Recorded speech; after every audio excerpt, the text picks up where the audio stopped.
My name is Sophie Matthews. I'm 41 years old, and for the past 19 years, my family has believed I'm nothing more than a useless paper pusher working in some dreary government office. But I never imagined I would be publicly humiliated like this, right here in the middle of Gatwick Airport's departures hall. My brother Oliver stood there in his tailored Savile Row suit, waving an economy-class ticket in front of my face as if he were tossing a coin to a beggar. He laughed loud enough for the entire queue to hear. "Here you go, Soph. Middle seat, right near the lavatory. You're used to suffering, aren't you? First class isn't for people living paycheck to paycheck. You'd probably feel uncomfortable anyway. All those posh people talking about their properties and holidays abroad." My mother turned her face away, embarrassed for me. My father adjusted his reading glasses and pretended to study a departure board. But what none of them knew was that inside the pocket of my cheap Primark jacket was a classified military identification badge and a C-37B military jet waiting on the tarmac. Engines running. Crew standing by. They thought I was the black sheep of the family. They had no idea that a storm was about to make landfall the moment the security guards saw my credentials. If you're watching from the UK, drop a comment below. And remember, hit that subscribe button if you've ever been dismissed by the people who are supposed to love you most. The gravel crunched beneath the tires of my aging Ford Focus as I pulled into the driveway. It was mid-December. I'd just come off a 36-hour shift at the Ministry of Defense in London, monitoring a developing situation in the South China Sea, running on nothing but instant coffee and adrenaline. My eyes burned. Every muscle in my body screamed for sleep. But I was here. I'd always shown up. That counted for something, didn't it? Of course, there was no room for me. Oliver's brand new pearl-white Tesla Model S was parked diagonally across the driveway, taking up enough space for 2 cars. It sat there like a spaceship that had landed in the middle of a Surrey suburb, gleaming offensively under the gray December sky. I sighed, shifting my focus into reverse and parking halfway onto the damp grass of the front lawn. Before I could even cut the engine, the front door swung open. Oliver stepped out holding a glass of Pinot Grigio. He wasn't wearing an apron. He was wearing a cashmere sweater that probably cost more than my car's entire transmission. "Bloody hell, Soph!" Oliver shouted, not bothering to come down the porch steps. "Do you have to park that banger on the lawn? You're bringing down the property value of the whole street." "I think I saw an oil leak following you from the motorway." "Happy Christmas to you too, Oliver," I muttered to myself, grabbing my duffel bag. It was heavy, packed not just with clothes, but with a secure satellite phone that I prayed wouldn't ring. Inside, the house smelled of roasted sage, butter, and the suffocating scent of expectation.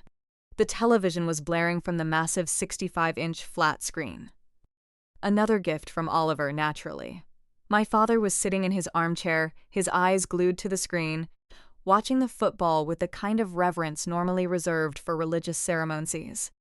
"Hi, Dad," I said, leaning in to kiss his cheek. He didn't look away from the match. "All right, love, you're late. Oliver's been here since noon. He helped your mother set up the smart home system. It's brilliant, honestly. Voice control for everything." "I was working, Dad." "Shift ran long," he scoffed, finally glancing at my wrinkled flannel shirt and worn cargo trousers. "Working? Stamping forms at the council office must be exhausting." I bit my tongue. The taste of copper was familiar. If only you knew, Dad. If only you knew that the forms I processed last night prevented a naval blockade that could have changed the geopolitical landscape of the entire region. We moved to the dining room. The table was a masterpiece of middle-class aspiration. A golden turkey, mountains of sage stuffing, cranberry sauce, and crystal wine glasses reflecting the candlelight. Mum bustled out of the kitchen, wiping her hands on an apron. She smiled at Oliver, a beam of pure sunshine, before her gaze landed on me and dimmed to a flickering candle. "Sophie, love, try not to slouch, it makes you look defeated." We sat down. This was the moment I dreaded most, the carving of the turkey. It was a ritual that established the hierarchy of the Matthews family. Mum picked up the carving knife and fork. She skillfully sliced a massive, juicy drumstick, the dark meat dripping with flavor and fat. She placed it reverently onto Oliver's plate. "For my genius," she cooed. "You need the protein, Oliver. Running a company in Shoreditch takes so much brain power." "You look thin. Is the stress getting to you?" Oliver chuckled, swirling his wine. "You know how it is, Mum. The investment market is brutal right now. I've been pulling 18-hour days just to keep the venture capitalists happy. But hey, that's the price of being a disruptor. High risk, high reward." Then Mum turned to me. She sliced a piece of the breast meat. It was white, dry, and looked like chalk. She dropped it onto my plate without gravy. "And for you, Sophie, white meat is better. Less fat, you know, since your job is mostly sedentary. You don't want to gain any more weight, especially at your age. No man wants a wife who lets herself go." I looked at the dry meat. I'd eaten MREs in the deserts of Kandahar that had more moisture than this. "Thanks, Mum. I'm actually quite active. I run 5 miles every morning before work. Running away from responsibilities isn't the same as exercise."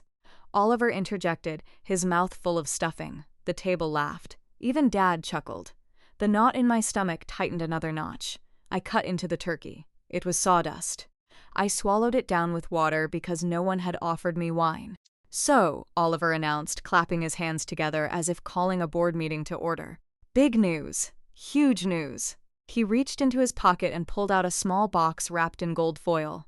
He slid it across the table to Mum and Dad. They opened it with trembling hands. Inside was a key fob. A Lexus key fob. "Happy early anniversary," Oliver beamed. "It's parked down the street. The new hybrid SUV. Heated seats, self-driving capability. The works." Mum burst into tears. Dad stood up and shook Oliver's hand, patting him on the back so hard I thought he'd dislocate a shoulder. "My boy, my incredible boy, you do too much for us." "It's nothing." Oliver waved a hand dismissively, checking his Apple Watch. "You guys sacrificed for me. It's only right." "Oh wait, Soph," Oliver snapped his fingers. "I almost forgot. I have something for you too." My stomach tightened. I didn't want his charity. He pulled a crumpled envelope out of his back pocket and tossed it across the table. It landed near my water glass. "I saw these in the break room at the office. One of the interns was throwing them out," Oliver said. "It's a bundle of coupons for Tesco and Sainsbury's. Bulk rice, tinned beans, that sort of thing. I think some expired last month, but usually if you make a fuss, the cashiers will still honor them." The silence in the room was deafening. My parents looked at me with pity. Not for Oliver's cruelty, but for my poverty, for my failure. "Take them, Sophie," Dad said softly. "Oliver's just looking out for you. We know money is tight with your civil service salary." I stared at the coupons. 50 pence off tinned tuna.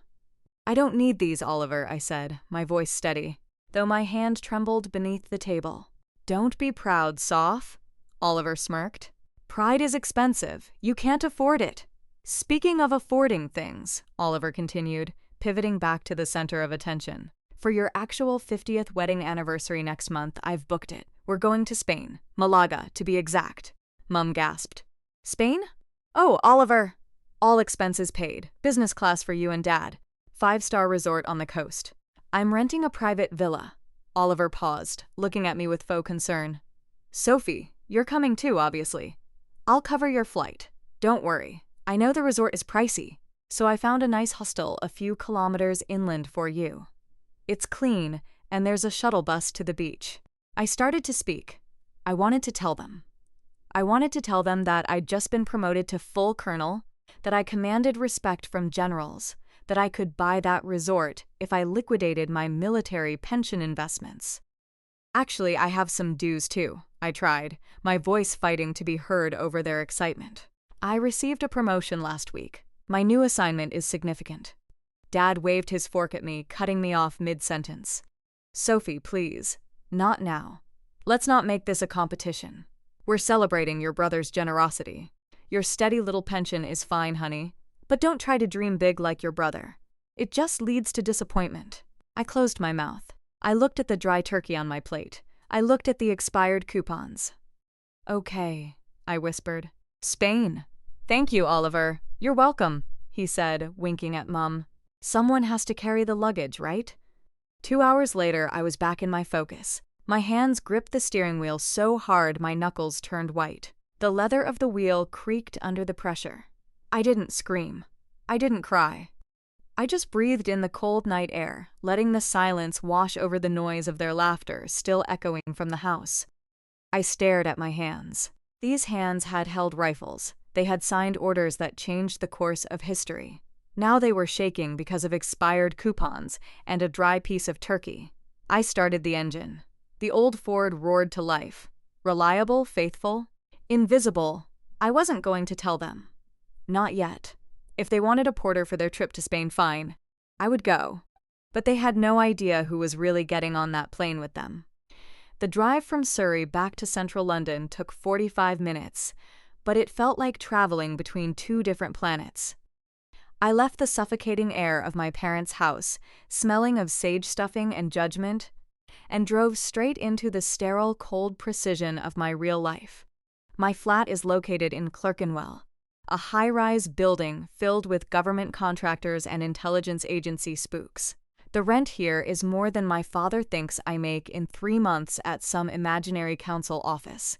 I parked my aging Focus in the underground garage, specifically in a spot tucked away behind a concrete pillar, far from the polished Range Rovers and BMWs of my neighbors. I took the lift up to the penthouse floor. No keys required. I leaned forward, letting the retinal scanner read my eye. The lock clicked open with a heavy, satisfying thud of reinforced steel. Inside, the flat was dark, silent, and impeccably clean. It didn't look like a home, it looked like a safe house. There were no family photos on the mantelpiece, no throw pillows, just sleek modern furniture, and a secure hardline phone sitting on the coffee table, its red light blinking steadily to indicate the encryption was active. I threw my cheap Primark jacket onto the sofa and walked into the bedroom.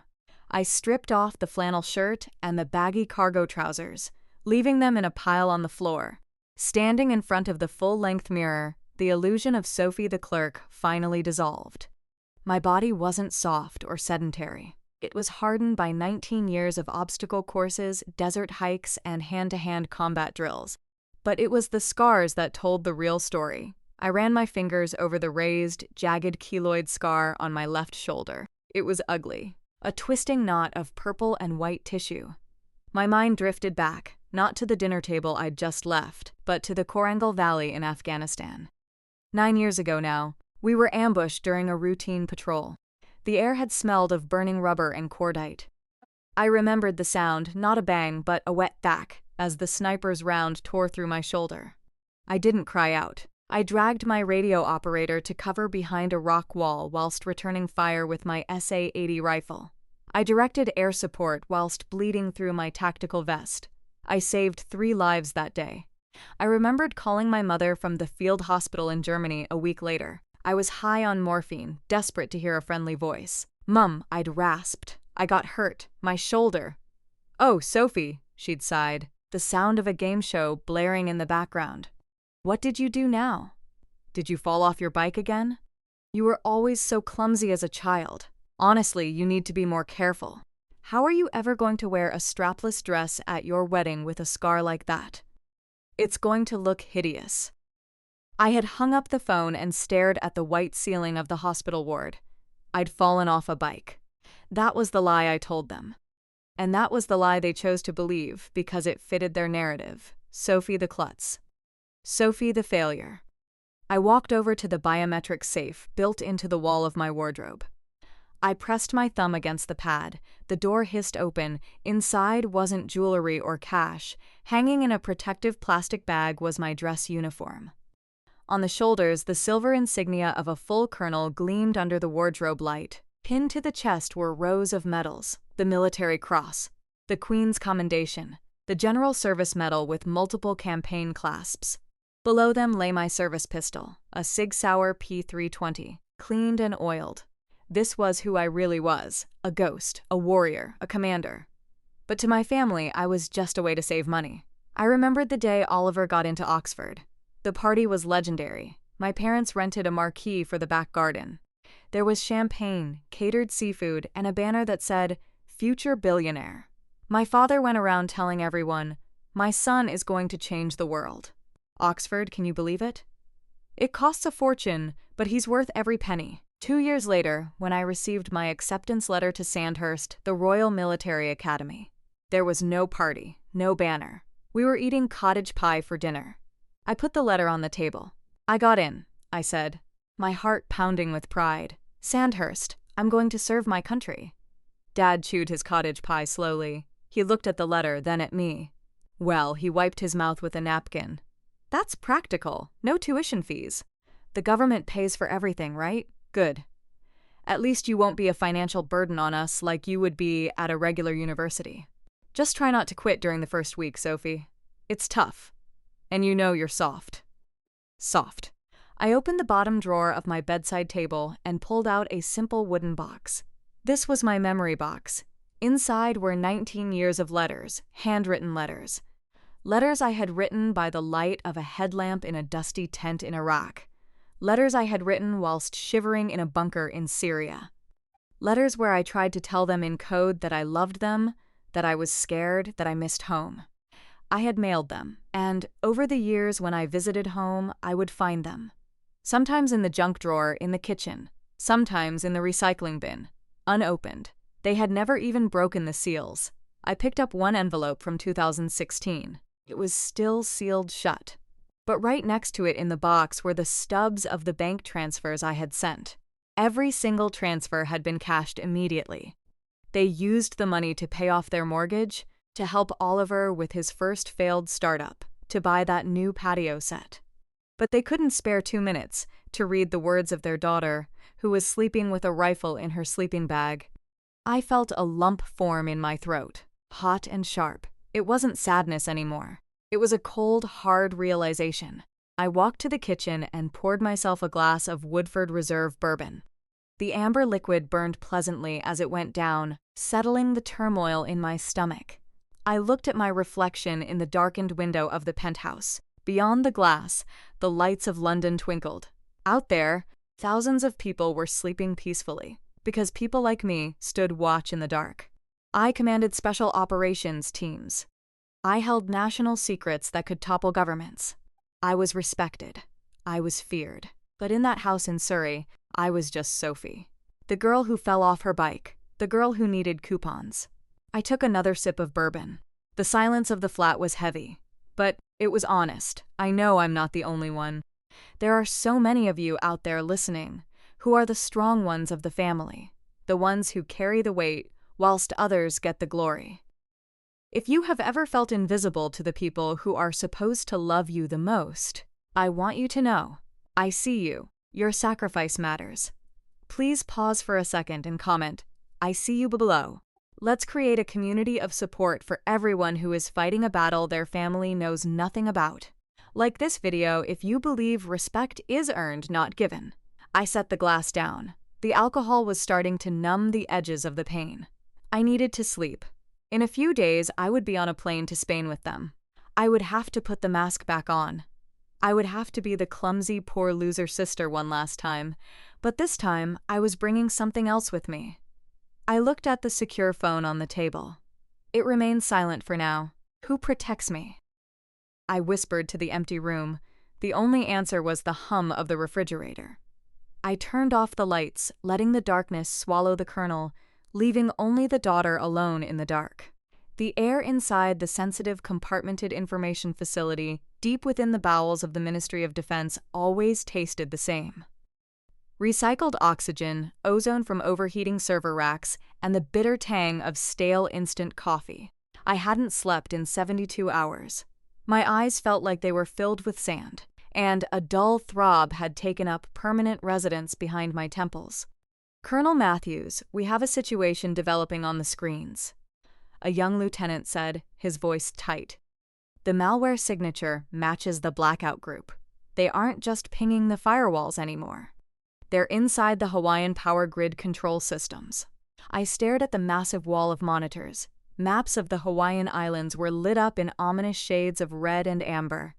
Status of the failsafes? I asked, my voice calm, betraying none of the exhaustion dragging at my bones. Compromised, the lieutenant replied. If they execute the code, the entire island of Oahu goes dark. Hospitals, air traffic control, military bases, everything. We're looking at a total infrastructure collapse within 48 hours. I took a sip of lukewarm black coffee. Isolate the infected nodes. Get GCHQ on the line. I want a trace on that signal, and I want it yesterday. Yes, ma'am. The room was a hive of controlled chaos.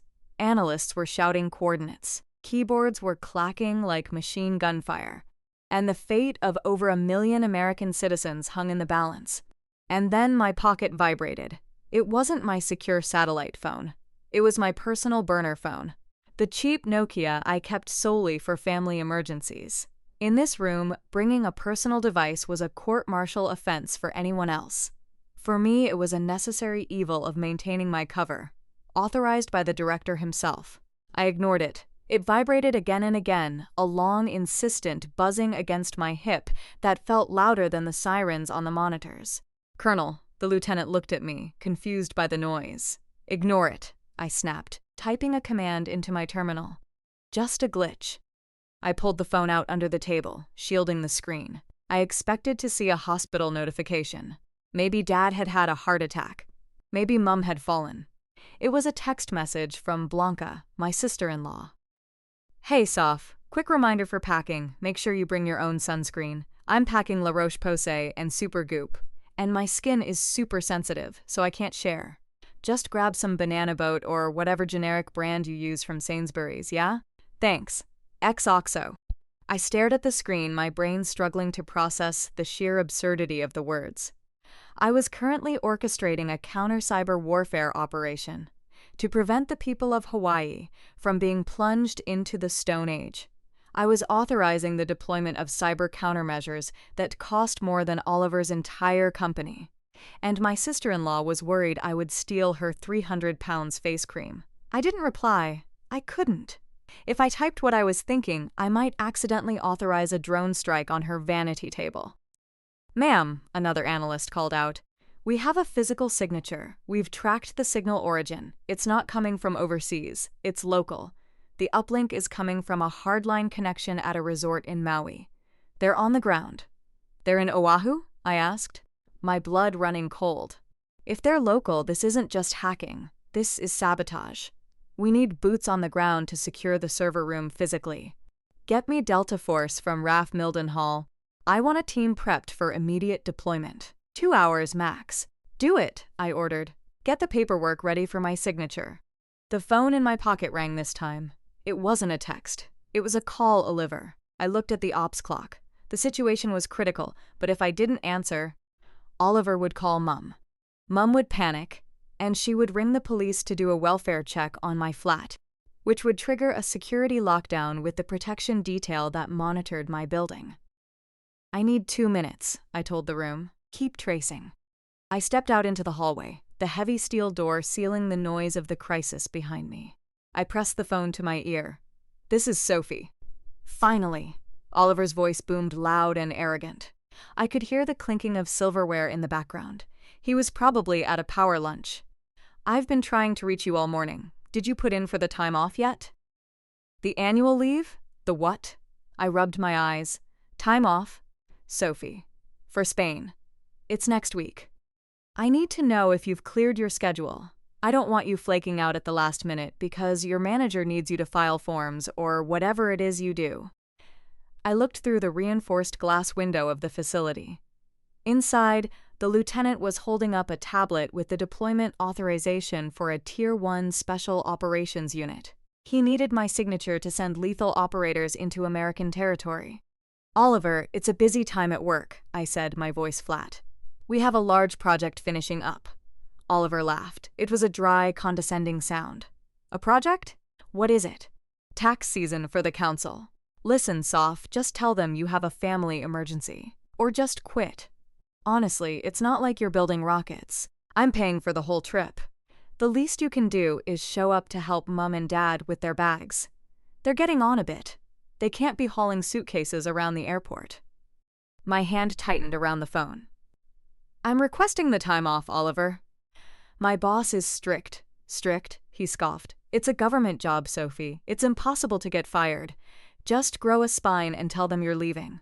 "God, do I have to negotiate for you?" Do you want me to call your supervisor and explain that my time is worth £5,000 an hour and I'm wasting it on this conversation? No, I said quickly. The thought of Oliver calling General Morrison and trying to big league him was almost funny in a terrifying way. No, don't do that. I'll handle it. Good.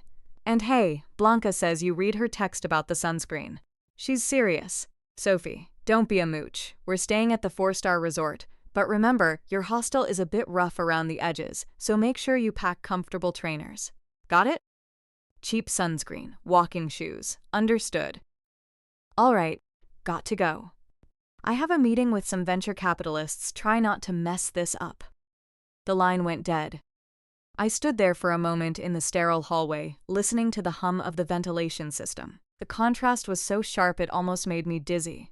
In one ear, I was a mooch, a failure, a porter for my aging parents. In the other ear, I was the only thing standing between order and chaos. I walked back into the situation room. The lieutenant handed me the tablet. Deployment order, ready, Colonel. The team is on standby, but we need a field commander to coordinate the physical breach with the cyber response. Someone who knows the terrain and the tech. I looked at the map of Oahu on the big screen.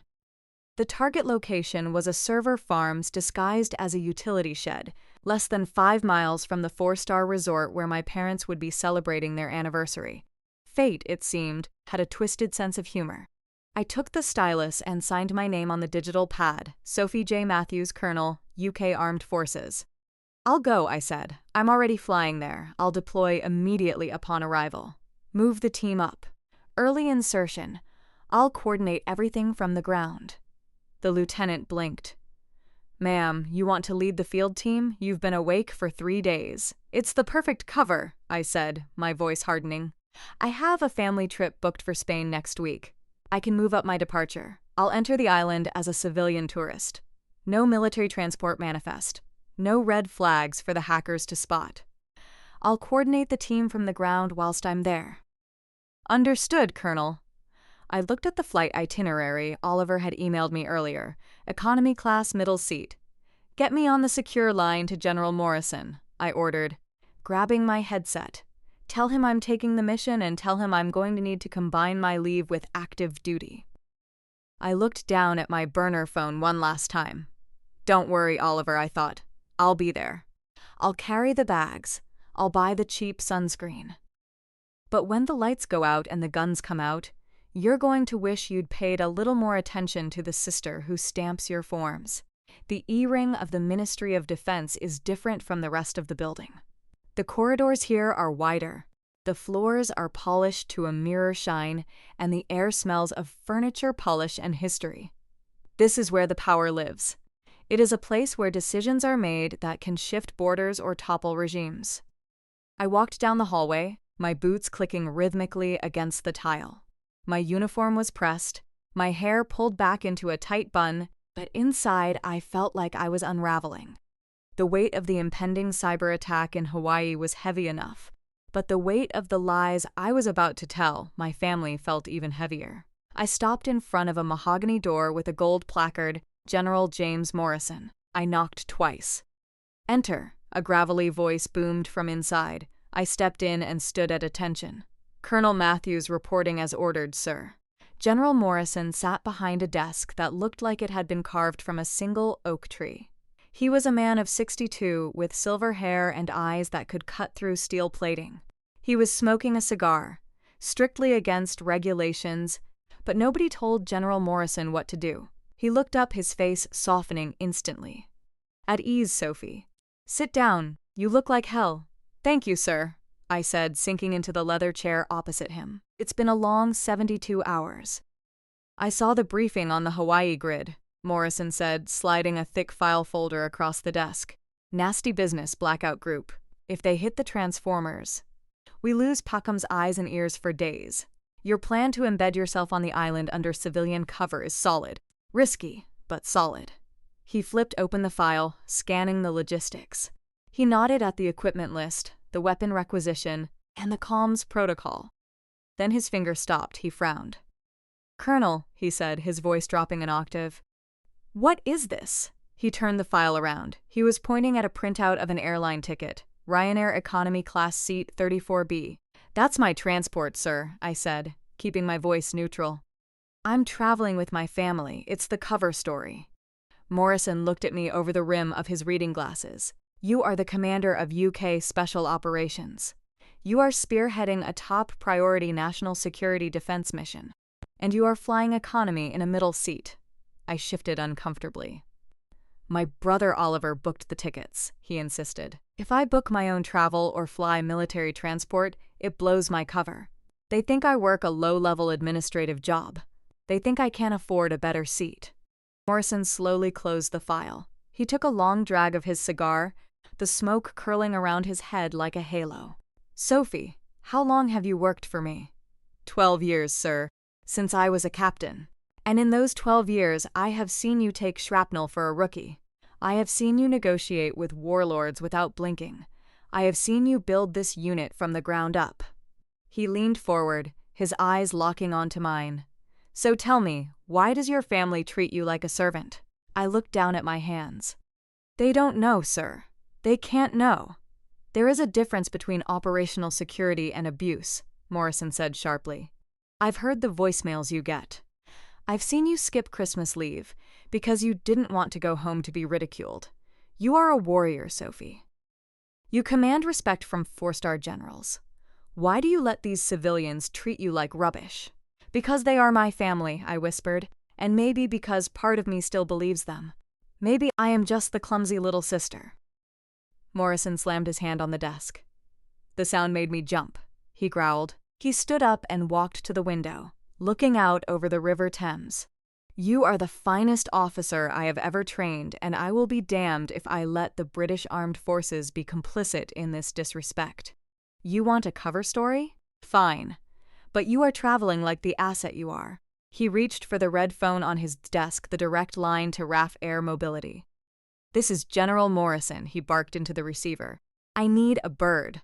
Immediate deployment to Hickam Air Force Base, Hawaii. Code red priority." He paused, listening. "No, not a transport. I want a Gulfstream G650, the VIP transport. Yes, the one with the leather seats and the satellite uplink." My eyes widened. "Sir, that's unnecessary. The budget." He waved a hand to silence me. "I don't care about the budget. I care about my colonel arriving in the theater of operations, rested and ready to fight, and I want a full military escort at the gate." He hung up the phone and looked at me. A small, mischievous smile played on his lips. "You said you needed to maintain your cover until you left, right? So go to the airport with them. Let them play their little games. Let your brother wave his platinum credit card." He opened his desk drawer and pulled out a new ID card. It was black with a red holographic strip. "But when you get to the gate," Morrison said, sliding the card to me, "you use this. It triggers the Priority 1 protocol. It authorizes immediate extraction from civilian lines for key military personnel." I picked up the card. It felt heavy, warm to the touch. "Sir, this is—" "Thank you. Don't thank me," he said gruffly. "Just save the island." I stood up to leave, clutching the card. I felt a strange sensation in my chest, a warmth I hadn't felt in years. I turned to the door, but Morrison's voice stopped me. "Sophie." I turned back. The general, the man who supposedly had ice water in his veins, had walked around his desk. He stood in front of me, towering and formidable. He didn't offer a handshake. Instead, he reached out and placed both of his heavy hands on my shoulders. He squeezed firmly, a grounding, solid weight. "I know your father," Morrison said softly. "I know the type. He looks at bank accounts to measure a man's worth. He looks at titles. He's blind, Sophie. He's looking right at a diamond and seeing a piece of glass." I felt my throat tighten. I bit the inside of my cheek to keep my composure. "You have saved more lives in 19 years than that brother of yours will save in 10 lifetimes," Morrison continued, his voice fierce and low. "You don't need their permission to be great. You don't need their applause." He looked me dead in the eye. "Britain is proud of you, Colonel, and I am proud of you. Now stand tall. That is an order." A single tear escaped my eye, tracking hot down my cheek. I quickly wiped it away, but Morrison didn't look away. He didn't judge. He just held my shoulders for a second longer, transferring some of his strength into me. "Yes, sir," I managed to say, my voice trembling slightly. "Dismissed," he said, stepping back and returning to his gruff persona. "Get out of here and bring me back some macadamia nuts." I walked out of the office, closing the heavy mahogany door behind me. The corridor was empty. I took a deep breath, filling my lungs with the scent of the Ministry of Defense. "Britain is proud of you." My own father had never said those words. Not once. I touched the pocket of my uniform where the black ID card sat. My brother had a ticket to a middle seat for me. General Morrison had a military jet waiting for me. I straightened my back. I adjusted my collar. Let Oliver have his moment at the check-in desk. Let my mother make her snide comments about my weight and my job. It didn't matter anymore. I wasn't going to Spain as their daughter. I was going as a colonel. And God help anyone who stood in my way. The black Range Rover idled in my parents' driveway like a hearse waiting for a funeral, its engine purring with a deep, expensive rumble. It was a hired car service, naturally. Oliver didn't drive himself to the airport. He liked to optimize his travel time by answering emails in the back seat. I stood by the boot, staring at the mountain of luggage. There were 4 massive Louis Vuitton steamer trunks. The kind with the hard shell and the monogram pattern that screamed, "I have more money than taste." "Careful with that one, Sophie," Blanca screeched from the front porch. She was checking her makeup in a compact mirror, wearing oversized designer sunglasses that probably cost more than my first car. "The leather scuffs easily. Lift with your knees, not your back."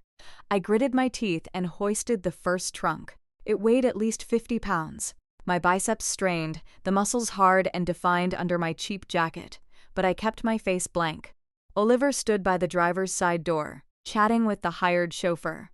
He wasn't helping. He was adjusting the clasp of his Rolex Submariner, catching the sunlight just right so the driver would notice it. "Yeah, we're heading to Malaga for the week," Oliver was saying loudly. "Needed a break from the grind. You know how it is in Shoreditch. Burnout is real." I slammed the boot shut after heaving the last bag inside. Sweat prickled at my hairline. My lower back throbbed, a reminder of a jump landing that went wrong 3 years ago. But I ignored it. "All set?" Oliver asked, glancing at me without really seeing me. "Great, hop in." The seating arrangement was a masterclass in humiliation. Oliver and Blanca took the middle captain's chairs, plush leather recliners with individual climate control. Mum and Dad took the rear bench, stretching out their legs. Oliver's 2 kids, Leo and Sophie, claimed the 3rd row, surrounding themselves with pillows and iPads. That left me. "Just squeeze in the back with the bags, Soph," Oliver said, waving a hand vaguely towards the cargo area. "There's a jump seat back there. It folds down. You're small. You'll fit." I climbed over the rear bumper, wedging myself into the narrow space between the stacked Louis Vuitton trunks and the rear window. My knees were pressed against my chest. A hard corner of a suitcase dug into my rib cage. I'd ridden in the back of unpressurized C-130 cargo planes on pallets of ammunition that were more comfortable than this. The driver merged onto the motorway, and almost immediately we hit the legendary London traffic. The M25 was a parking lot of shimmering heat and exhaust fumes. Brake lights stretched as far as the eye could see. "Ugh, traffic," Blanca complained, reclining her seat so far back it nearly crushed Dad's knees. "Oliver, did you download the new season of Bluey for the kids?" "Yeah, they're good," Oliver said, tapping on his phone. From the row in front of me, the noise began. Leo and Sophie had their iPads at maximum volume. The sound of cartoon explosions and high-pitched voices filled the cabin. Then came the sweets. Thwack! A half-chewed Skittle hit me in the forehead. I wiped it off, staring at the sticky red sugar on my finger. Sophie giggled, peeking over the headrest. She threw a wrapper next. It landed in my lap. "Kids, settle down," Oliver said, but he didn't look up from his phone. His tone was indulgent, like he was talking to puppies, not unruly children assaulting their aunt. My stomach growled loud enough to be heard over the engine. I hadn't eaten since the turkey disaster yesterday.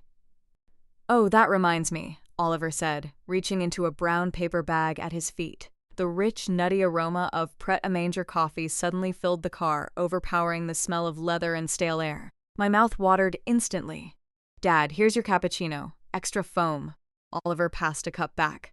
Mum, chai tea latte. Blanca, venti soy latte. No foam, 2 pumps of vanilla. Kids, here are your hot chocolates. He passed the cups back one by one. I watched the steam rising from the white lids. I waited. Oliver took a sip of his own cold brew and set the bag down. It was empty. Oh, he said, glancing in the rearview mirror, meeting my eyes for a split second. Oops!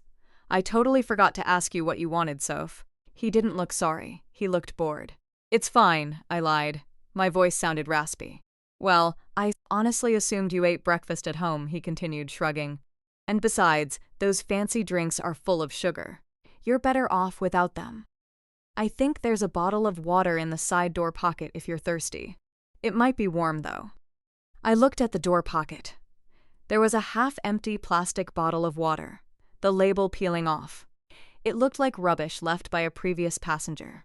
Thanks, Oliver, I said dryly. Hydration is key. Exactly, he said, turning back to Blanca. See, she prefers water. It's a budget thing. When you don't have money, you learn to appreciate the free stuff. I clenched my jaw so hard my teeth ached. I turned my head to look out the rear window. We were crawling past Heathrow, thousands of cars, thousands of people going about their lives. None of them knew that the woman crammed into the boot of this Range Rover, being pelted with sweet wrappers, was carrying a security clearance that could ground every single flight at Gatwick. We finally pulled up to the curb at Gatwick Airport's departures hall. The chaos was immediate. Whistles blowing, coaches honking, people shouting. I scrambled out of the back, my legs numb from the cramped position. I nearly stumbled as my blood rushed back to my feet. All right, let's move, people. Oliver clapped his hands. Priority check-in is for amateurs. We're going to the business class lounge first. I want the family photographed for my LinkedIn. I began unloading the bags again. Lift, swing, drop. Lift, swing, drop. I stacked them onto a trolley, sweat trickling down my spine under my heavy jacket.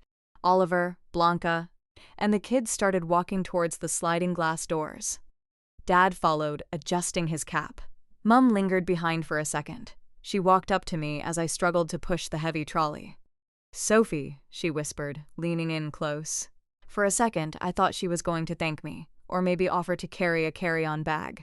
Listen, she said, her voice low and urgent. When we get inside, try to walk a few paces behind us. Yeah, I froze. What? She reached out and picked a piece of lint off my shoulder, her nose wrinkling in distaste. It's just, look at you. That jacket is fraying at the cuffs, and your hair is a mess. There are going to be a lot of important people in the business class queue. Work associates of Oliver's might be there. We don't want them to get the wrong idea. The wrong idea? I repeated slowly. That the family is struggling, she said, giving me a pitying smile. You understand, don't you? It's for Oliver's image. Just keep a little distance, like you're helping us, but not with us. She patted my cheek, a soft, stinging tap, and turned to hurry after the others. Come on, don't dawdle. I stood there on the curb, the roar of a departing 747 shaking the ground beneath my boots. Like you're helping us, but not with us. I looked at my hands. They were trembling. Not from the weight of the bags, but from a rage so pure, so white-hot that it felt like it could melt the tarmac. I dug my fingernails into my palms until I felt the sharp bite of pain. It was the only thing keeping me from screaming. Copy that, Mum. I whispered to the exhaust fumes distant. You want distance? I'll give you distance. I pushed the trolley forward, my eyes fixed on Oliver's back. He was striding through the automatic doors, laughing at something Blanca said, completely oblivious to the shadow following him. He thought he was walking into a VIP lounge. He didn't know he was walking into a firing squad. I touched the hard plastic of the ID card in my pocket one last time. It was time to check in. The automatic sliding doors of Gatwick's departures hall hissed open, and the wall of sound hit us instantly. It was the unique symphony of a major airport, a chaotic blend of rollerbag wheels rattling over tiles, the rhythmic announcements over the PA system about unattended luggage, and the low hum of thousands of stressed travelers. For most people, this environment is a nightmare. For my brother Oliver, it was a stage. He adjusted the lapels of his blazer, checking his reflection in the glass. All right, troop, stay close, he commanded. though he was only looking at his wife and kids. "We're going priority. I don't do queues." I was 10 feet behind them, wrestling the luggage trolley, which had a wobbly left wheel. The 4 massive Louis Vuitton trunks were stacked precariously high, threatening to topple over with every bump in the floor. People glared at me as I maneuvered the monstrosity through the crowd, muttering apologies that nobody heard. Oliver marched straight towards the Ryanair counter, bypassing the serpentine queue of tired families and backpackers that snaked back towards the entrance. He walked right up to the gold carpet, marked Business Plus Lounge Access. There was a velvet rope. He unhooked it himself, not waiting for the attendant, and strode up to the counter like he owned the airline. "Oliver Roach," he announced loudly, slapping his passport and a heavy metal American Express Platinum card onto the counter. "Party of 7. I'm a business Platinum member, and I have 4 overweight bags, but you're going to waive the fees because, well, look at the status." The agent, a middle-aged woman with tired eyes and a name tag that read Karen, sighed imperceptibly. She began typing. "Good morning, Mr. Roach. I see your reservation. Flying to Malaga today, is it?" "Connection to Malaga," Oliver corrected her sharply. "But make sure our bags are tagged all the way through with priority tags. I don't want to wait at the carousel with the general population." I finally caught up, breathless, pushing the trolley up to the scale. My face was flushed from the exertion. Oliver didn't offer to help lift the bags onto the belt. He just tapped his foot impatiently. "Faster, Sophie," he hissed. "You're holding up the line." I heaved the 50-pound trunks onto the scale one by one. My shoulder, the one with the keloid scar from the sniper's bullet, throbbed with a dull, hot pain. I bit the inside of my cheek to keep my face neutral. "All right," Karen said, the printer whirring to life behind the counter. "I have your boarding passes here." She placed a stack of glossy cardstock tickets on the counter. Oliver picked them up, fanning them out like a winning poker hand. He turned to the family, a benevolent king bestowing gifts upon his subjects. "Mum, Dad," he handed them 2 tickets. "Row 2, seats A and B business class, fully reclined seats. I ordered the vegetarian meal for you, Mum. And the sirloin for you, Dad. Is served before takeoff." "Oh, Oliver," Mum gushed, clutching the ticket to her chest. "You spoil us." "Look, honey, it says Zone 1. Blanca kids." Oliver handed out the next 3. "We're in row 3. Sophie, you've got the window so you can see the clouds. Leo, you've got the aisle so you can run around." "Yay, business class!" Leo cheered, sticking his tongue out at a kid standing in the economy queue. Then there was 1 ticket left. It wasn't printed on the glossy cardstock. It was printed on the flimsy thermal receipt paper that curled at the edges. Oliver held it up. He didn't hand it to me immediately. He waved it in the air, a little white flag of surrender. The airport was crowded and people nearby, businessmen in suits, families on holiday, were watching. Oliver loved an audience. "And for you, Soph," he said, his voice booming with a performative joviality that made my skin crawl. He stepped closer, invading my personal space. The smell of his expensive cologne mixed with the stale airport air was nauseating. "I tried my best," he lied, grinning. "But you know, holiday pricing is insane. So here you go." He thrust the flimsy paper towards my face. "Seat 42E. That's the middle seat right in the back row, right next to the toilet. You know where the magic happens." Blanca let out a sharp, high-pitched giggle, then covered her mouth with her manicured hand. "Oh, Oliver! Stop it! That's mean!" But her eyes were dancing with amusement. Oliver chuckled, shaking his head. "Hey, I'm doing her a favor. She's used to suffering, right? I mean, look at her," he gestured vaguely at my outfit. The frayed Primark jacket, the worn-out trainers. "Business class isn't for people living paycheck to paycheck, Soph. You'd feel out of place. You wouldn't know which fork to use." The world seemed to slow down. I could hear the soft click of the luggage belt moving my parents' bags away. I could hear the ding of the announcement chime. I could feel the eyes of the strangers around us. Some looked pitying. Some looked embarrassed. My mother turned away, pretending to be fascinated by a duty-free advertisement on the wall. My father adjusted his cap, looking at his shoes. They were ashamed. Not of Oliver's cruelty, but of me. Of my poverty. Of the fact that I was the punchline of the family joke. Come on, take it, Oliver said, wagging the ticket. Boarding starts in 20 minutes. You're in Zone 5, so you'll have to wait until everyone else is on. But hey, at least you're on the plane. I looked at the ticket. Seat 42E, economy. Then I looked at Oliver for the first time in years. I really looked at him. I saw the insecurity behind his arrogant smile. I saw the desperate need to feel superior, because deep down he knew he was small. And something inside me snapped. It wasn't a loud snap.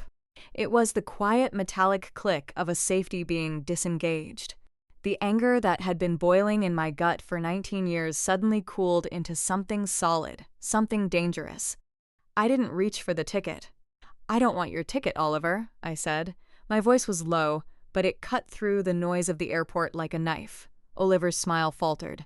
Excuse me, don't be ungrateful. That's a 600-pound seat. I don't need it, I repeated. I reached into the inner pocket of my cheap jacket.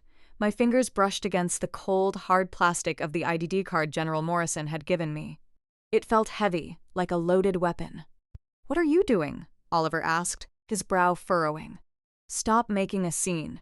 People are watching. Yes, I said, my eyes locking onto his. They are watching, and you wanted a show, didn't you? I pulled the card out. It was black with a holographic red strip that caught the overhead fluorescent lights. It didn't look like a credit card. It didn't look like a driver's license. It looked like authority. I turned to Karen, the ticket agent, who was watching the family drama with wide eyes. Ma'am, I said, my voice shifting. The hesitation was gone. The stutter was gone. This was the voice that commanded battalions. I am authorizing a Priority 1 override. I placed the card on the scanner on the counter. Oliver laughed nervously. Sophie, what is that? A library card? You're embarrassing yourself. But then the machine beeped. It wasn't the normal cheerful beep of a boarding pass scan. It was a harsh, urgent, double-tone siren that echoed from the computer terminal. Beep, beep, beep, beep, beep, beep. The screen behind the counter flashed. It didn't show seat numbers. It turned a solid, flashing, bright crimson. If you're waiting for Sophie to destroy Oliver's ego, smash that like button right now. And I want to know, what is the one thing a family member has said to you that you will never forgive? Comment. Respect. If you think Sophie is about to teach him a lesson he will never forget. Karen looked at the screen and the color drained from her face. She looked at the card, then up at me, her mouth falling open. Oliver stopped laughing. What is that noise? He demanded. Sophie, did you break the machine? No, Oliver, I said softly as the sound of heavy footsteps began to approach from the security checkpoint. I just checked in. The sound that erupted from the check-in terminal wasn't a beep, it was a scream. It was a piercing, dissonant electronic shriek that cut through the low hum of Gatwick Airport like a knife through canvas. It triggered an immediate visceral reaction in everyone standing within 50 feet. Conversations stopped mid-sentence. Heads snapped around. A baby in a pram 3 queues over started wailing. The computer screen behind the counter didn't just flash. It detonated with color. The standard soothing blue of the airline interface vanished, replaced instantly by a pulsing, aggressive crimson light. I stood completely still. My hand resting on the black ID card, Karen, the ticket agent, gasped and recoiled from the monitor as if it were radioactive. Her face was bathed in the red glow, her eyes wide with a mixture of terror and confusion. She looked at the text scrolling across the screen, her lips moving silently as she read the words that no civilian ticket agent ever expects to see. Critical alert. Code red. Identity confirmed. Colonel Sophie J. Matthews, UK Armed Forces Commander. Tier 1 asset. Do not detain. Secure the perimeter. Oh my God, Karen whispered, her hands trembling as she reached for the phone on her desk. Oh my God. Oliver, who had been laughing just seconds ago, took a stumbling step back. His face went from arrogant amusement to pale shock.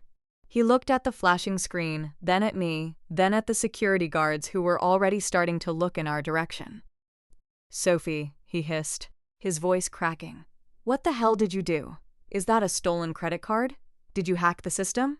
I didn't do anything, Oliver, I said calmly. I just checked in.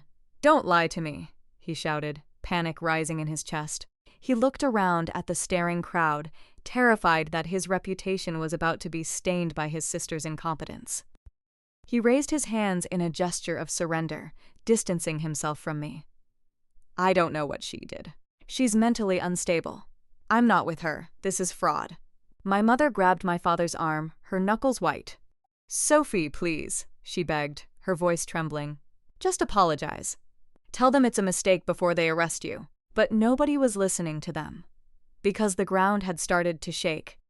From the far end of the terminal near the airport security doors, a commotion erupted. It sounded like thunder rolling indoors. People were screaming and scrambling out of the way. Make a hole, move, move, move! A squad of 6 military police officers flanked by 4 tactical operators in full combat gear, plate carriers, helmets, and SA-80 rifles slung across their chests burst through the crowd. They moved with the terrifying synchronized precision of a pack of wolves. They weren't walking. They were sprinting in formation. Get down! Someone in the crowd screamed. It's a raid! Oliver yelped and cowered behind his luggage trolley, using his Louis Vuitton trunks as a barricade. It's her! He pointed a shaking finger at me. She's the one with the fake card. Arrest her. I have nothing to do with this. The soldiers ignored him completely.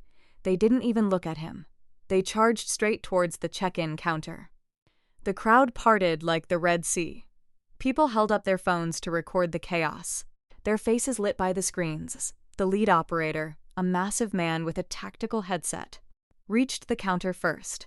He didn't tackle me. He didn't shout at me to get on the ground. He stopped 3 feet away from me and spun around. Facing outward towards the crowd, the other soldiers did the same. Within 2 seconds, they had formed a perfect, impenetrable defensive perimeter around me. Their backs were to me, their weapons held at the low ready, scanning the terminal for threats. I stood in the center of the circle, the eye of the hurricane. The sudden silence that fell over the terminal was heavy, broken only by the rhythmic thud, thud, thud of heavy boots approaching on the marble floor. A man walked through the gap in the soldiers. He was wearing the formal dress greens of the UK Armed Forces. The rank insignia of a major shone on his shoulders. He walked with a purpose that made Oliver's corporate swagger look like a toddler's stumble. He stopped directly in front of me. He looked at my frayed Primark jacket. He looked at my worn-out trainers. He looked at my messy hair. And he didn't blink. He snapped his heels together. The sound was sharp like a pistol crack. He raised his hand in a crisp, unwavering salute. Colonel Matthews, he barked, his voice carrying across the silent terminal. I slowly stood taller. I rolled my shoulders back, the phantom weight of my heavy rucksack settling into place. I wasn't Sophie the clerk anymore. I was the commander. I returned the salute, my hand cutting the air with precision. Major, ma'am, the major said, dropping his hand but remaining at attention. General Morrison sent the extraction team. We have secured the terminal. The Gulf Stream is fueled and engines are running on the tarmac. We are ready for immediate departure to Hickam Air Force Base. I nodded. Excellent timing, Major. Let's not keep the general waiting. From the corner of my eye, I saw movement. Oliver was standing up slowly from behind his luggage. His mouth was hanging open so wide it looked like his jaw had unhinged. His eyes were darting from the soldiers to the major, and finally to me. His brain was trying to process the impossible data in front of him, and it was failing. Colonel, he whispered. The words sounded foreign in his mouth. What? Who? My father took a step forward, his face gray. Sophie, what is going on? Why are they saluting you? Stay back, sir, one of the military police shouted, stepping in front of my father and holding up a hand. Maintain a 10-foot distance from the VIP. VIP? My mother squeaked. But she works at the council office. The major turned his head slightly, giving my parents a look of withering disdain that could have peeled paint off a wall. The colonel, he said icily, is one of the highest-ranking officers in UK Special Operations Command. You will show her the proper respect. Oliver looked at his hand. He was still holding the thermal paper ticket for seat 42E, the economy ticket near the toilet. His hand went limp. The ticket fluttered down, drifting through the air like a dead leaf, and landed softly on the dirty airport floor. Around us, the crowd had gone from terrified to mesmerized. Hundreds of smartphones were held aloft. Flash bulbs popped. I could hear the whispers starting to ripple through the onlookers like a wave. Is that a spy? Dude, that's insane. Look at the soldiers. Who is she? I looked at Oliver one last time. He looked small, so incredibly small. He was wearing a 3,000-pound suit, but in that moment, he looked like a child wearing his father's clothes. Major, I said, turning my back on my family. Grab my bag. Yes, ma'am, the major signaled. One of the tactical operators, a man who looked like he could bench press a truck, stepped forward and gently picked up my battered duffel bag as if it were the nuclear football. Right this way, Colonel, the major said, gesturing towards a secure side door that had been opened by airport security. I started to walk. The soldiers moved with me, a flank of steel and Kevlar. Sophie? Oliver shouted, finding his voice at last. It was a desperate, confused plea. Sophie, wait. The flight, the bags. I didn't stop. I didn't turn around. I walked through the corridor of soldiers, leaving the noise, the judgment, and the economy ticket on the floor behind me. For the first time in 19 years, I wasn't following them. I was leading, and they couldn't follow where I was going. The silence that had fallen over the terminal didn't last long. It was broken by the frantic, desperate shuffling of Italian leather shoes against the airport tile. Oliver couldn't process the visual data in front of him. His brain, wired for algorithms and predictable stock markets, had encountered a fatal error. He looked at the soldiers forming a steel wall around me, and his ego simply refused to accept the reality. He didn't see a colonel. He saw his little sister playing a trick. "This is ridiculous," Oliver shouted, his face flushing a deep, ugly shade of purple. "Sophie, stop this charade right now. You're making a scene." He lunged forward. It was a reflex, an instinct born of 40 years of entitlement. He reached out to grab my arm, just like he used to do when we were kids. And he wanted to drag me out of his room. He never made contact. Before his fingers could even graze the fabric of my Primark jacket, the nearest tactical operator moved. It was a blur of motion, efficient and violent. The soldier stepped into Oliver's space and executed a perfect open-hand strike to the chest. A shove that carried the force of a battering ram. Thud, the sound of air leaving Oliver's lungs was audible. He went flying backwards, his feet tangling in his own legs. He crashed hard into the side of the luggage trolley, knocking over a stack of the Louis Vuitton trunks. "Back up," the soldier roared, his voice like a crack of thunder. He didn't unholster his weapon, but his hand hovered dangerously close to the pistol on his hip. "Maintain a distance of 10 feet from the senior officer. This is your first and final warning." Oliver scrambled to regain his balance, clutching his chest, gasping for air. You pushed me. That's assault. I'll sue you. I'll sue the whole bloody army." "Sir," the major stepped forward, his voice calm, but laced with a terrifying chill. "You just attempted to lay hands on a high-ranking military asset during a code-red deployment. If you take one more step, you won't be suing anyone. You will be detained under the Terrorism Act for interfering with a federal operation. Do I make myself clear?" Oliver froze. The words Terrorism Act and detained cut through his rage like ice water. He looked at the major, then at the soldiers, and finally he looked at me, really looked at me. My father stepped out from behind the luggage trolley. He was trembling. He took off his cap, his fingers working nervously along the brim. He squinted at the soldiers, then at the way the major was standing at attention next to me. "Colonel," Dad whispered, the words sounding foreign on his tongue. "Sophie, did he say colonel? You're a colonel?" I looked at my father. I saw the confusion in his eyes, the sudden rewriting of 19 years of history. He was trying to reconcile the image of the daughter he thought stamped envelopes with the woman standing inside perimeter of Special Forces operators. I didn't offer an explanation. I didn't offer an apology. I simply locked eyes with him and gave a single slow nod. "Yes," I said. My mother let out a sob, covering her mouth with her hand. "But why? Why didn't you tell us? We thought you needed help. We were only trying to help you."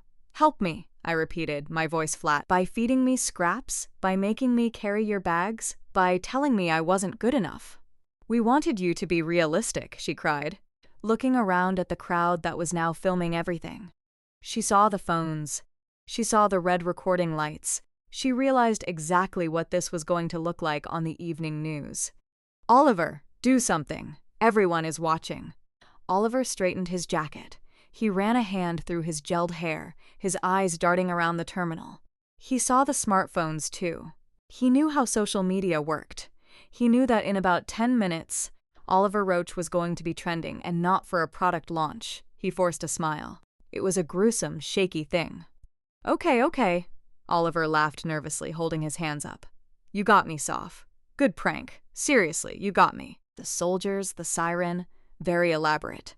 "Did you hire these guys? Is this for a show?" He took a tentative step forward, testing the waters. "Look, the press is here," he whispered loudly, tilting his head towards the onlookers. "Let's not air dirty laundry, yeah? We're family. Blood is thicker than water, right? Just tell your friends here to let us through. We can walk you to the VIP gate. I'm sure there's room in the lounge for all of us." Bilkul. Mafi Chatahun. Abi complete karungabina kisi interruption ka full script and tak. Ek minute. "We can walk you to the VIP gate. I'm sure there's room in the lounge for all of us. We can laugh about this over champagne." He wanted to share the spotlight. He wanted to piggyback on the power he had spent his entire life denying me. I looked at him, and for the first time I didn't feel anger. I didn't feel hurt. I felt nothing but a cold, distant pity. He looked so small, so desperate. "Oliver," I said, my voice carrying clearly over the hushed crowd, "do you know what Rudyard Kipling once wrote?" He blinked, confused by the pivot. "What? Who cares about Kipling right now? We have a flight to catch." He said, "If you can keep your head when all about you are losing theirs and blaming it on you, if you can trust yourself when all men doubt you, but make allowance for their doubting too, then you'll be a man, my son." I paused, letting the words hang in the air. "But here's the thing, Oliver. You're not a man. You're a frightened boy playing dress-up in expensive clothes. You have power, money, status, and the platinum card. And life gave you a test. It gave you a younger sister who you thought was weak, and you used your power to crush her. You used your power to humiliate her." Oliver's smile vanished. The color drained from his face again. I was just joking," he stammered. "It's just sibling banter, Sophie. You're too sensitive." "And now," I continued, ignoring his excuse, "the tables have turned. Now I have the power." I gestured to the soldiers, to the flashing red screens, to the major waiting for my command. "So tell me, Oliver, how does it feel to be the one standing on the outside?" Oliver looked around. The crowd wasn't laughing with him anymore. They were whispering. They were judging. He was the clown in the center of the circus ring, and the makeup was running. "Soph, come on," he pleaded, his voice dropping to a whine. "Don't leave us here. Not like this. Just let me come with you. I can upgrade my ticket. I can buy a seat on your jet. How much is it? I'll write a check right now." I shook my head slowly. A small, dry smile touched my lips. "You were right earlier, Oliver. You were absolutely right." His eyes lit up with a flicker of hope. "I was about what?" "You said I didn't fit in business class," I said. "And you were right, I don't." I took a step back, the soldiers moving with me in perfect synchronization. "But you don't fit where I'm going either. You see, money can buy you a lie-flat seat on Ryanair, Oliver, but it can't buy you a top-secret security clearance, and it certainly can't buy you the character required to sit on my aircraft." I pointed to the floor where the crumpled thermal paper ticket lay near his shoe. "You keep that seat, Oliver. Seat 42E, the middle seat, next to the toilet." I looked him dead in the eye, delivering the final blow. "I think you'll find the smell suits you, Major," I commanded, turning my back on him. "Let's go. Yes, ma'am." The soldiers pivoted. I walked forward, my head held high, my stride matching the rhythm of the operators around me. "Sophie!" Oliver screamed behind me. It was a broken, pathetic sound. "You can't do this. I'm your brother, Sophie." I didn't look back. I didn't flinch. I walked through the secure double doors that the airport security held open for me. I walked past the stunned onlookers who lowered their phones in reverence as I passed. I walked away from the toxicity, the abuse, and the smallness of the life I had left behind. Behind me, the heavy security doors slammed shut with a final resonant thud, cutting off the sound of my brother's voice forever. The heavily pressurized door of the Gulfstream G650 sealed shut with a satisfying thud, instantly cutting off the chaos of Gatwick Airport. The screaming sirens, the flashing cameras, and the desperate shouting of my brother. It all vanished, replaced by the hushed, respectful silence of military luxury. "Welcome aboard, Colonel," the flight steward, a young staff sergeant with an impeccable uniform, said. He took my battered duffel bag as if it were made of silk. "We have a flight time of 5 hours and 40 minutes to Hickam Air Force Base. Can I get you anything before we taxi?" I looked around the cabin. It wasn't just a plane. It was a sanctuary. The seats weren't seats. They were oversized cream-colored leather armchairs that swiveled and reclined fully flat. The walls were lined with polished walnut. There was no fight for overhead bin space. There was no crying baby in row 34. There was just space. Glorious empty space. "A drink," I said, my voice sounding louder than I expected in the quiet cabin. "Bourbon, neat. Woodford Reserve if you have it." "Excellent choice. Ma'am?" I sank into the leather chair by the window. It accepted my tired body like a warm embrace. I stretched my legs out fully, and my feet didn't touch a seat in front of me. I closed my eyes for a moment, letting the vibration of the engines rumble through the floor. It was a power hum, a sound of capability and strength. Minutes later, the sergeant returned with a crystal tumbler. The amber liquid swirled around a single, perfectly spherical ice cube. "Wheels up in 2 minutes, Colonel." As the jet roared down the runway and lifted effortlessly into the sky, banking over the Atlantic, I finally exhaled. I watched the sprawling grid of London shrink below me, until the cars on the motorway looked like slow-moving bacteria. Somewhere down there in that mess was a black Range Rover carrying a very unhappy family. I took a sip of the bourbon. It was smooth with notes of caramel and oak, burning pleasantly in my chest. I reached into my pocket and pulled out my personal phone. I had turned it off during the confrontation at the gate. Now, at 40,000 feet, connected to the jet's secure Wi-Fi, I pressed the power button. The device nearly vibrated out of my hand. Notifications didn't just appear. They cascaded down the screen like a waterfall. My text messages, emails, and social media apps were exploding. I opened Twitter first. I didn't even have to search. It was right there on the For You page, trending at #1 in the United Kingdom. Airport confrontation Karen at Gatwick. Colonel Matthews' Oliver Roach exposed a video clearly shot by a bystander was already at 7 million views. It showed the entire interaction. Oliver waving the ticket, his smug face, my calm refusal, the red sirens, and finally the soldiers forming that steel wall around me. The comments were brutal. "Did you see his face when the military police showed up? Priceless. Imagine trying to flex a platinum card on a special ops commander. What a clown. That salute, though. Chills. Respect to Colonel Matthews. Cancel this guy. Who treats their sister like that?" I switched to the finance app. Roach Tech was publicly traded. The stock graph was bleeding red. It had plummeted 18% in the last hour. The news feed was already running headlines. Roach Tech CEO under fire after viral video shows abuse of military officer. Board of directors calls emergency meeting. In Britain, the market forgives bad products, but it rarely forgives a PR disaster involving the troops. Oliver had touched the third rail of British culture, and he was getting fried. Then I opened my text messages. There were 23 unread messages from Mum. "Sophie, honey, are you there? Please answer. We had no idea. A colonel. Why didn't you tell us? Your father is in shock. We are so proud of you. We always knew you were special. Listen, the airport is absolute chaos. People are shouting at Oliver. It's scary. Can you turn the plane around or maybe send a car for us? We can still make the holiday work. We love you. Please pick up." I stared at the heart emojis. For 19 years, I'd waited for those words. We are so proud of you. I had bled for those words. I had missed birthdays, weddings, and holidays. Serving in the darkest corners of the earth, just hoping that one day I would come home and they would see me. And now here they were. But they felt cheap. They felt like a transaction.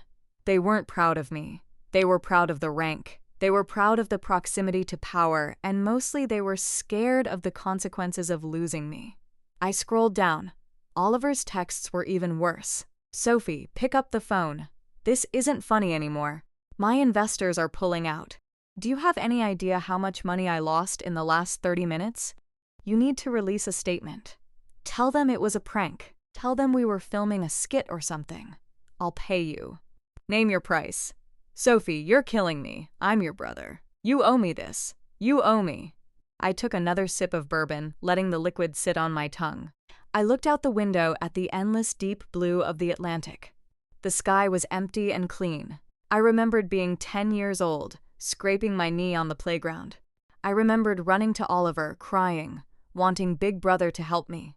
He had laughed and told me to stop being a baby. I remembered showing my mom a drawing I'd made and her asking why I couldn't draw as well as Oliver. I realized then that I wasn't angry. Anger requires passion. Anger implies that you still care about the outcome. I felt nothing. Just a quiet, hollow relief. The kind of relief you feel when you finally put down a heavy backpack you've been carrying for miles. I didn't owe him anything. I didn't owe them my silence, my labor, or my protection. Not anymore. I typed nothing. I didn't send a scathing reply. I didn't send a forgiveness emoji. I simply held down the side button on my phone, slide to power off. I slid my thumb across the screen. The digital chaos, the pleas, the fake love, the panic faded into blackness. The cabin was silent again, save for the gentle clinking of the ice in my glass. I was alone at 40,000 feet. For the first time in my life, I didn't have a family to go back to. I was an orphan of my own making. But as I looked at the clouds stretching out towards the horizon, towards Hawaii, and the mission that awaited me, I realized something else. I was free. Sergeant, I called out softly, not turning away from the window. The steward appeared instantly. Yes, Colonel. We're going to need to prep the tactical briefing for the Oahu landing, I said, my voice steady and strong. But give me 10 more minutes. I'm just enjoying the view. Take all the time you need, ma'am. I closed my eyes and took a breath. It was the first breath of air I'd taken in 19 years that felt entirely my own. 48 hours later, the mission to secure the Oahu power grid was complete. The cyber attack had been thwarted, the malware isolated, and the blackout group's local operatives were in federal custody. The island was safe, though the tourists sipping their Mai Tais by the pool had no idea how close they had come to darkness. I stood in the open-air lobby of the Royal Hawaiian Hotel, the Pink Palace of the Pacific. The air smelled of plumeria and sea salt. The late afternoon sun bathed everything in a warm golden glow, but I didn't feel the humidity. I was wearing my Army service uniform, the dress blues. The dark jacket was tailored perfectly. The gold stripe running down the trousers was sharp enough to cut glass. On my chest, my medals caught the light. The Military Cross, the Queen's Commendation, the General Service Medal. I checked my watch, 17 hours. Across the lobby, sitting on a plush velvet sofa, sat the Roach family. They looked like refugees from a different life. My mother was wearing a floral muumuu that looked too bright for her somber expression. My father was staring at the floor, wringing his hands, and then there was Oliver. He didn't look like the master of the universe anymore. He was wearing a wrinkled linen shirt, untucked. He hadn't shaved in 2 days, leaving a patch of graying stubble on his chin. His eyes were bloodshot, darting around the lobby as if he expected a sniper in the palm trees. When he saw me approaching, he stood up so fast he knocked over a coffee cup on the table. Sophie, he breathed, taking a step forward. He looked at my uniform, and for a second, the old arrogant sneer tried to surface. But it died instantly, replaced by sheer desperation. Thank you for coming. I didn't think you would. I have a flight back to London in 3 hours, I said, keeping my distance. I wanted to say goodbye to Mum and Dad properly. Right, Oliver said nervously, wiping his sweaty palms on his trousers. Listen, Soph, we need to talk about the situation. He pulled out his phone. His hands were shaking. The video has 30 million views, he whispered, his voice cracking. 30 million. The board of directors is calling for a vote of no confidence tomorrow morning. They're going to oust me, Sophie. They're going to take my company. My stock options are worthless. I'm going to lose the house in Shoreditch. I'm going to lose everything. I watched him unravel. It was painful but necessary, like watching a fever break. What do you want me to do, Oliver? Make a video with me, he pleaded, his eyes wide and wet. Just a short clip. We stand here in front of the sunset. You wear the uniform. We smile. We say it was all a misunderstanding. A skit. A viral marketing campaign for a veterans charity. Yes. We say we did it to raise awareness for veterans. He laughed. A manic, high-pitched sound. It's perfect. You save my reputation. I donate 100 grand to some charity and everyone wins. Please, Sophie, you're my sister. You can't let them destroy me. My parents stood up now, hovering behind him. My mother looked at me with pleading eyes. Sophie, please, your brother worked so hard for that company. Don't let a silly argument ruin his life. I looked at them. For 19 years, their voices had controlled me. Their approval was the drug I was addicted to.